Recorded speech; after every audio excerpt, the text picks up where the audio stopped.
चलिए ये सिकंदर आज हम लोग देखेंगे। थोड़ा सा डायग्राम आप देख लीजिए।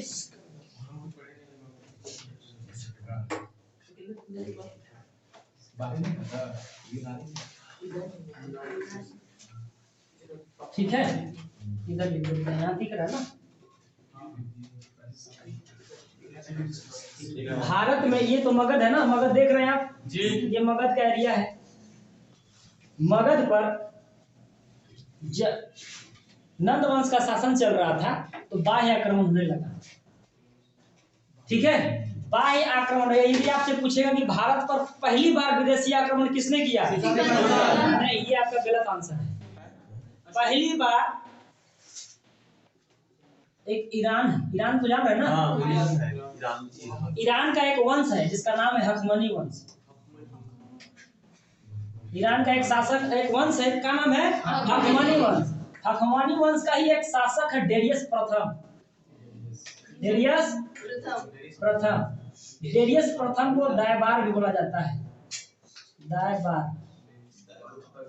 डेरियस प्रथम को क्या बोला जाता है? दायबार। ईरान के हखमनी वंश के डेरियस प्रथम, जिसको दायबार भी बोला जाता है, इसने पहली बार आक्रमण किया था। लेकिन इसका चर्चा इतिहास में बहुत ही कम है, क्योंकि इसने न कोई आक्रमण किया, न किसी तरह का लूटपाट किया, न किसी को परेशान किया, इसलिए इसका चर्चा ज्यादा नहीं मिलता है। इसके बाद किया कौन? सिकंदर। इसके बाद सिकंदर आया। ये पाकिस्तान का एरिया आप देख रहे हैं, ये पाकिस्तान है, यहाँ पे अफगानिस्तान, ये अखंड भारत है। ये अखंड भारत की बारे में बात हो रही है। तो ईरान पहली बार आक्रमण ईरान के हखमनी वंश के शासक डेरियस प्रथम ने किया, लेकिन इस ज्यादा सफल नहीं रहा, इसलिए इसका ज्यादा चर्चा नहीं है। सिकंदर किया। किसके बाद? हखमनी वंश के डेरियस प्रथम के बाद किसने किया? सिकंदर ने किया। सिकंदर ने किया। उस समय भारत पर किसका शासन चल रहा था? नंद वंश का। किसका चल रहा था? नंद वंश। यहाँ तक क्लियर है? तो अब हम लोग पढ़ेंगे सिकंदर के बारे में। ठीक है, हम लोग कौन वंश में रहे हैं सर? आपका कुछ वंश होगा, कुछ ना कुछ तो ही ना करेगा। ठीक है, सिकंदर के पिता फिलिप थे। इसके पिता कौन थे? फिलिप। इनकी माता ओलंपिया थी। इसकी माता कौन थी? ओलंपिया थी। इसका जन्म 356 ईसा पूर्व में हुआ था। कब हुई थी इसकी जन्म? 356 ईसा पूर्व में हुआ था। इसका जन्म हुआ था स्थान मकदूनिया में। कहाँ हुआ था? मकदूनिया में। इसके पिता, मतलब सिकंदर के पिता मकदूनिया के राजा थे या शासक थे, की बात है। और ये कहाँ मकदूनिया है? यूनान में। ठीक है। सिकंदर जब बड़ा हो रहा था, इसके जन्म के 3 साल बाद, इसके पिता की हत्या कर दिया गया। कब कर दिया गया? 353 ईसा पूर्व में। इसके पिता की हत्या कब कर दिया गया? 353 ईसा पूर्व में। ठीक है। सिकंदर का एक प्रिय घोड़ा था, जिसका नाम है बहुकेफला। ठीक है, इसका एक प्रिय घोड़ा था बहुकेफला। इसका एक प्रिय घोड़ा बहुकेफला था। और इसका थल सेनापति समझते हैं? आर्मी। थल सेनापति था सेल्यूकस निकेटर।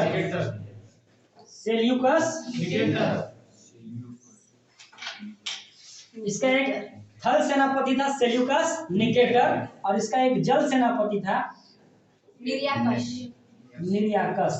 बहुत अच्छे। इसका एक जल सेनापति था निरियाकस।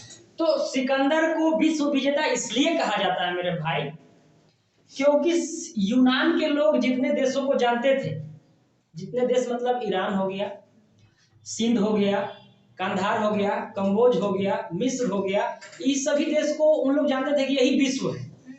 और उन सभी देशों को उसने क्या कर लिया था? जीत लिया था। इसी वजह से सिकंदर को क्या कहा जाता है? विश्व विजेता कहा जाता है। विश्व विजेता का मतलब ये नहीं कि ब्रह्मांड के जितने भी देश थे सबको जीत लिया, ऐसा नहीं है। यूनान के लोग जितने देशों को जानते थे उन सभी देशों को सिकंदर क्या कर लिया था, जीत लिया था। इसलिए सिकंदर को क्या कहा जाता है, कहा जाता है। सिकंदर भारत पर आक्रमण करने का जो प्लानिंग करता है, यानी भारत विजय का जो प्रोग्राम बनाता है, वो बनाता है 326 ईसा पूर्व में। बहुत महत्वपूर्ण है। आपसे पूछेगा सिकंदर ने भारत पर पहली बार आक्रमण कब किया, 326 ईसा पूर्व में पहली बार और आखिरी बार, ठीक है।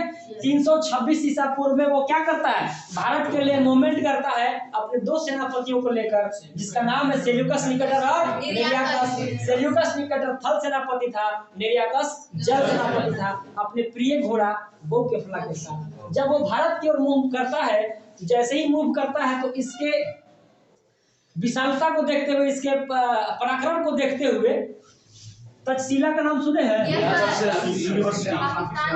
हाँ, तक्षशिला पाकिस्तान में है, ठीक है ना। तक्षशिला कहाँ है? पाकिस्तान में। पाकिस्तान में है कि अफगानिस्तान में है? अभी पाकिस्तान में है, ठीक है। तो तक्षशिला में क्या किया इसने, वहां का एक राजा था अम्बिक, वहां का एक राजा था तक्षशिला का अम्बिक। इसकी स्वाधीनता को क्या कर लेता है, स्वीकार कर लेता है। भैया हमें मार काट नहीं करना है, तू जैसे कहेगा हम वैसे तैयार है, ठीक है। क्योंकि ये बहुत ही पराक्रमी था ना, इसे विश्व विजेता कहा जाता था। तो उसके डर से इसने क्या किया, उसका भैया हम हाथ जोड़ पड़ रहे हैं, जैसे कहेगा वैसे हम करेंगे, हम लड़ाई झगड़ा करने में से नहीं विश्वास करते, मार मोड़ देगा, मर जाएंगे, कहानी खत्म हो जाएगा। ये स्वाधीनता क्या कर लिया, स्वीकार कर लिया। लेकिन जैसे ही आगे बढ़ा वो पंजाब की तरफ, पंजाब मतलब समझ रहे हैं ना, ये वाला पूरा पंजाब हो गया। पंजाब अखंड भारत की हम बात कर रहे हैं। अभी जो भारत, आधा भारत में जो पंजाब है और आधा पाकिस्तान की है, वो कंबाइंड पंजाब की बात हो रही है। उस पंजाब में जैसे ही पहुंचता है तो वहां पे राजा थे पोरस, ठीक है। वो वहां के राजा थे पोरस। जैसे ही पंजाब के पास पहुंचा तो सोचा कि भाई अभी तो हमको स्वीकार कर लिया अधीनता, भी आराम से कर लेगा, उसके बाद हम लोग आगे बढ़ जाएंगे। लेकिन ऐसा हुआ नहीं। पोरस कहा कि हम युद्ध करेंगे, ऐसे नहीं जाने देंगे। युद्ध किया, बहुत ही भयंकर युद्ध हुआ, और यह युद्ध झेलम नदी के तट पर।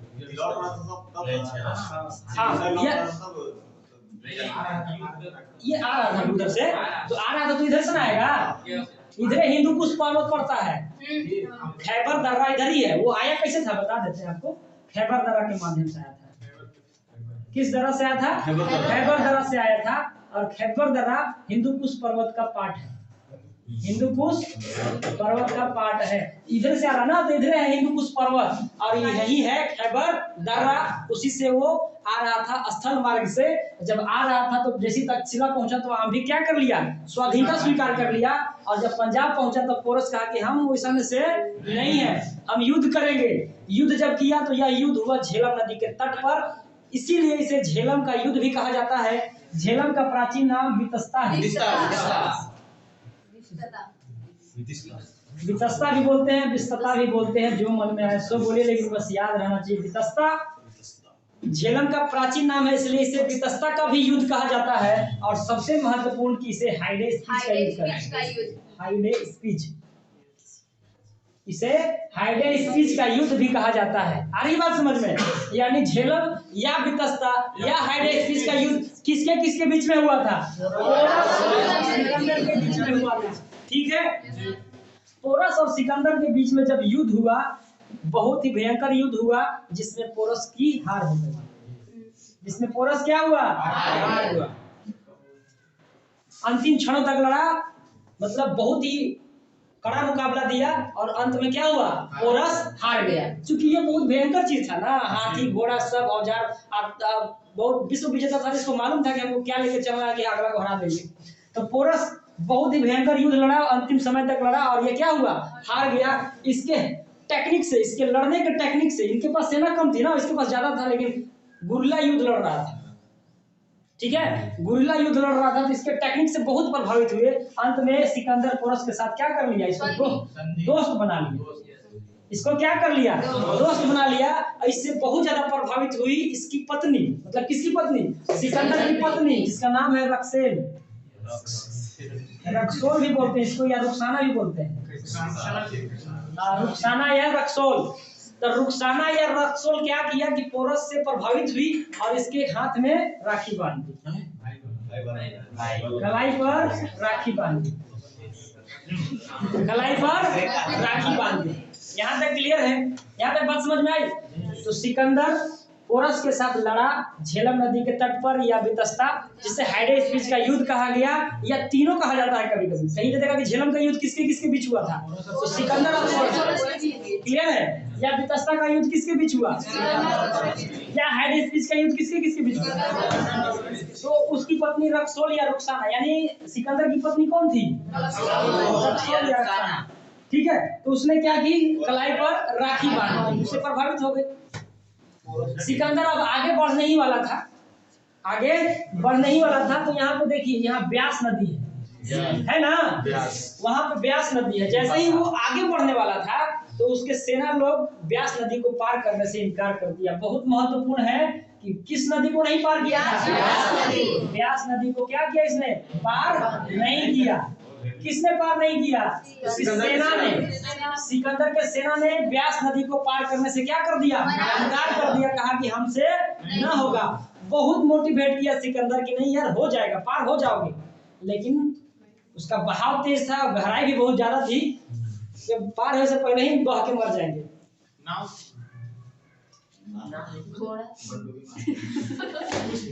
ठीक है, इसने क्या किया? ब्यास नदी को पार करने से इसकी सेना इनकार कर दिया और अंतोगतवा सिकंदर 323 ईसा पूर्व में 323 ईसा पूर्व में स्थल मार्ग से मतलब पुनः वापस लौट गया। पुनः क्या हुआ? वापस लौट गया। सर ये मगध पे आक्रमण नहीं किया था? नहीं ना कर पाया, ब्यास नदी को पार नहीं कर पाया। आ रही बात समझ में? और इसी के डर से चाणक्य महाराज घनानंद को कह रहे थे कि स्वामी ऐसा है ना कि बाह्य आक्रमण हो रहा है और मगध संकट में है, आप सभी राजाओं से अनुरोध है कि आप सभी एकत्रित होकर सिकंदर का मुकाबला करने के लिए तैयार रहिए। और इसी वजह से चूंकि वो क्रूर शासक था, वो अपने मदमस्त था और अपमानित करके बाहर कर दिया था। आ रही बात समझ में? इसी से बचने के लिए चाणक्य बहुत ज्यादा चिंतित थे कि सभी साम्राज्य को, भारत को बचाना, अखंड भारत को बचाना, नहीं तो सब लूट जाएगा। लेकिन घनानंद ने चाणक्य को क्या किया? दरबार में अपमानित करके बाहर कर दिया, जिसका बदला उन्होंने चंद्रगुप्त मौर्य के माध्यम से लिया और घनानंद को हत्या कर दिया और मौर्य वंश की स्थापना किया था। क्योंकि अब यहाँ पे देखिए प्राकृतिक नेचर, यहाँ का प्रकृति ऐसा था कि आ नहीं पाया अंदर तक। वो क्या किया? इसका सेना लोग ब्यास नदी को पार नहीं कर पाया। ब्यास नदी को जैसे ही नहीं पार कर पाया तो वो क्या किया? कहा कि चलो तब 323 ईसा पूर्व में वो क्या कर दिया? वापस लौट गया। और जैसे ही वापस लौटा तो इसकी मृत्यु भी उसी वर्ष हो गई, बेबीलोन में। इसकी मृत्यु कहाँ हो गई? बेबीलोन में। जन्म कहाँ लिया था? मकदूनिया में। मरा कहाँ? बेबीलोन में। मरा कब? 323 ईसा पूर्व में। जैसे ही भारत से लौटा था वैसे इसकी क्या हो गई? मृत्यु हो गई। और कुछ दिनों बाद इसका घोड़ा बहुकेफला भी मर गया। बहुकेफला क्या था? घोड़ा। इसका प्रिय घोड़ा था। ठीक है, सिकंदर का प्रिय घोड़ा कौन था? बहुकेफला। इसलिए मृत्यु हो गई। तो सिकंदर और बहुकेफला दोनों का मकबरा कहाँ पे है? बेबीलोन में है। कहाँ पे है? बेबीलोन में। यूनान में ही है। ठीक है, तो इसका बेबीलोन में किसका किसका मकबरा है? सिकंदर और बहुकेफला। सिकंदर और बहुकेफला का मकबरा वहां है। बेबीलोन में झूलता हुआ बगीचा है। झूलता हुआ बगीचा कहाँ है? बेबीलोन में है। यह 7 अजूबों में से एक है। 7 अजूबों में से एक है। 7 अजूबों में से एक है। इसका स्ट्रक्चर ऐसा है, कि आपको लगेगा कि बगीचा है ना, झूल रहा है। ठीक है, हाँ 3D टाइप में है, 3D एनिमेशन में है। लगेगा ना कि बगीचा झूल रहा है। ठीक है, तो झूलता हुआ बगीचा कहाँ है? यहाँ तक क्लियर है? सिकंदर को अलेक्जेंडर भी कहा जाता है। नहीं, अलेक्जेंडर, हाँ मेसोडोनियन। अलेक्जेंडर मेसोडोनियन सिकंदर को कहा जाता है। आ रही बात समझ में? यहाँ तक बात क्लियर हो गई? यस। हाँ इसका गुरु कौन थे? वो सिकंदर का गुरु अरस्तु। उसके बारे में भी चर्चा करेंगे हम। ठीक है यहाँ तक? सर सिकंदर की सेना विनाश करने के बाद जब जाते तो अब इतिहास कुछ और ही रहता। हाँ बिल्कुल रहता, इतिहास बदल जाती ना। ठीक है, और पढ़ते होंगे। हाँ, कुछ और पढ़ रहे हैं। हाँ, सिकंदर के गुरु, सिकंदर के गुरु कौन थे? अरस्तु। अरस्तु के गुरु प्लेटो। और प्लेटो के गुरु सुकरात को जहर देकर मार दिया गया था, क्योंकि वो बहुत बड़े दार्शनिक थे। वो दार्शनिक थे, बहुत बड़े दार्शनिक थे। वो धर्म के बारे में अक्सर बोला करते थे कि ये बलि वगैरह नहीं होना चाहिए, चाहे जिस धर्म का हो। तो ऐसे ऐसा बोल दिए तो उसको जाके वो अनपढ़ भी थे सर। जहर धर के मार दिए। सुब्रत अनपढ़ भी थे। यहाँ तक क्लियर है? ये नहीं है